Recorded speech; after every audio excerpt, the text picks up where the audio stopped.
Hello student, Dolly Sharma from Dolly coaching method. आज आपको उसी परम्यूटेशन कॉम्बिनेशन का सेकंड पार्ट बता रही हूँ, जिससे मैंने बोला था सेकंड क्वेश्चन आता है, that is related with combination. तो देखिए, एक बेसिक फॉर्मूला है एनसीआर जो आपको पता है, factorial n upon factorial r n minus r. इस क्वेश्चन नंबर जो फॉर्मूला नंबर 2 है, इस पे बहुत सारे क्वेश्चन फ्रेम होते हैं। N C x equal to n C y, then you can write x plus y equal to n. Third formula देखिए, बहुत ज्यादा इंपॉर्टेंट है, NCR is equal to n upon r n minus 1 CR minus 1। ये कैलकुलेशन को short करने की ट्रिक है, तो ये ट्रिक बहुत ज्यादा इंपॉर्टेंट है, बहुत ज्यादा मीन्स बहुत ज्यादा। नेक्स्ट पॉइंट देखिए, ये वाली जो चीज है वो बायनोमियल थ्योरम में भी आती है, लिखा हो if n is even then greatest value। तो आप ध्यान रखिए, इस केस में r के प्लेस में आप n/2 लगा दोगे। If n is odd then the greatest value is n plus 1/2, यानी इस केस में आप r की दो वैल्यूज रख सकते हो, n प्लस 1/2 और n माइनस 1/2। ये बायनोमियल के लिए भी इंपॉर्टेंट है और इसके लिए भी। ये क्वेश्चन कई बार आया हुआ और बहुत सारे कंपटीशन का पार्ट है। If there are n person in a room, they shake their hands with other only once. तो यहाँ ध्यान रखिए, सिंपल एक शेक हैंड के लिए आपको 2 पर्सन की रिक्वायरमेंट होती है, तो सेम वही कॉन्सेप्ट लगाया हुआ है, इसे NC2 लिखते हैं। और जो लोग इसका जनरलाइज फॉर्मूला याद रखना चाहे वो n माइनस 1/2 याद रख सकते हैं। ग्रेटेस्ट वैल्यू ऑफ 2NCR, दोनों में डिफरेंस ध्यान रखिएगा। इससे पहले मैंने n के बारे में बात की थी, अब हम 2NCR के बारे में बात कर रहे हैं, तो आप r के प्लेस में n रख दोगे। Greatest value of 2n plus 1 CR के प्लेस में वही n प्लस 1 n रखेंगे। NCR और NPR में एक रिलेशन होता है, ये भी हैशटैग है, कई बार आया हुआ है। कई बार वो आप न्यूमेरिकल में अगर आपको एक साइड परम्यूटेशन और एक साइड कॉम्बिनेशन दिया हो, तो आप इस रिलेशन से उसे कन्वर्ट कर सकते हो, क्योंकि कॉम्बिनेशन को सॉल्व करना थोड़ा इजी होता है स्टूडेंट के लिए। नेक्स्ट पॉइंट देखिए, आपसे लिखा हुआ है, ये क्वेश्चन बहुत बार फ्रेम होता है इस आर्टिकल पर। If P particular things are always selected, तो आप टोटल में से भी P माइनस करोगे और सेलेक्टेड पर्सन में से भी P माइनस करोगे।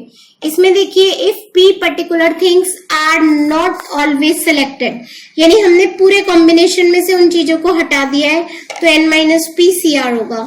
सेम एक ये क्वेश्चन बहुत बार आया हुआ है, that is 2n minus 1 total number of combination of n different things taken together, तो उसका रिजल्ट होता है 2n माइनस 1। और यहाँ जो नंबर ऑफ थिंग्स आप स्टार्ट कर रहे हो वो 1 से कर रहे हो, और अगर यही एक्सप्रेशन 0 1 2 3 डॉट डॉट डॉट होता है, तो हम इसे 2n लिखते हैं। ये है total number of things when one thing is not selected, means आप 0 को भी इंक्लूड कर रहे हो, तब आपका 2n होगा। पर ये जो क्वेश्चन आया हुआ है वो इस आर्टिकल पर आया हुआ है। नेक्स्ट देखिए, एक छोटा सा क्वेश्चन मैंने फ्रेम किया हुआ है। क्वेश्चन में लिखा है, a committee of 5 members to be made from 4 gentlemen and 6 ladies. A committee of 5 members to be made from 4 gentlemen and 6 ladies. Then find the number of ways in which committee can be formed. Condition number 1, gentlemen are in majority. तो देखिए, आपके पास total gentleman कितने 4 और ladies कितनी है 6, और आपको जो कमेटी बनानी है उसमें लिखा हुआ है 5 members। तो सिंपल सा देखिए, जब जेंटलमैन आपके पास मैक्सिमम रहेंगे, तो आप इस वाले क्वेश्चन में लिखोगे 4C gentleman are in majority. तो देखिए, 4C4 ले लोगे आप, 4C4, एंड इस केस में आपको टोटल 5 रखने हैं, तो यहाँ पर आप लिखोगे 6C1 gentleman are in majority. एक ऑप्शन ये, दूसरा ये लिख सकते हो आप 4C3 एंड 6C2। तो देखिए, दोनों वाले केसेस में जो जेंटलमैन है वो मेजोरिटी में है, इसलिए टोटल ये वाला रहेगा। इसकी कैलकुलेशन अगर आप करोगे तो ये मैंने ऑलरेडी कर रखी है, वैल्यू आ रही है 66। नेक्स्ट में देखिए, ladies are in majority. Ladies are in majority का मीन्स आपको 6 लेडीज दे रखी है, तो पहला ऑप्शन रहेगा आपका when ladies are in majority, यानी आपने सेलेक्ट की 6 में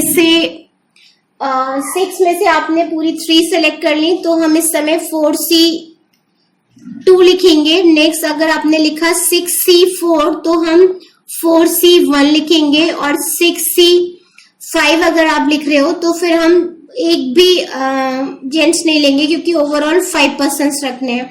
और सी पार्ट में देख लिए, एग्जैक्ट 3 लेडीज आर सिलेक्टेड, यानी इसमें केवल रहेगा 6C3 एंड 4C2, बिकॉज इसके आगे वेरिएट नहीं कर सकते, क्योंकि लेडीज को अपने 3 रखना है।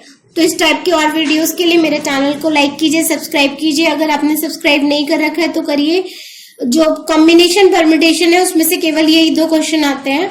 ये पास्ट ईयर का एक्सपीरियंस है। बाकी जो मैंने आपको फॉर्मुलेट बताए उन पे छोटे छोटे क्वेश्चन या फिर कंसेप्चुअल रहते हैं जो कि आप सिंपली सॉल्व कर सकते हो। थैंक यू, शुक्रिया, जय हिंद।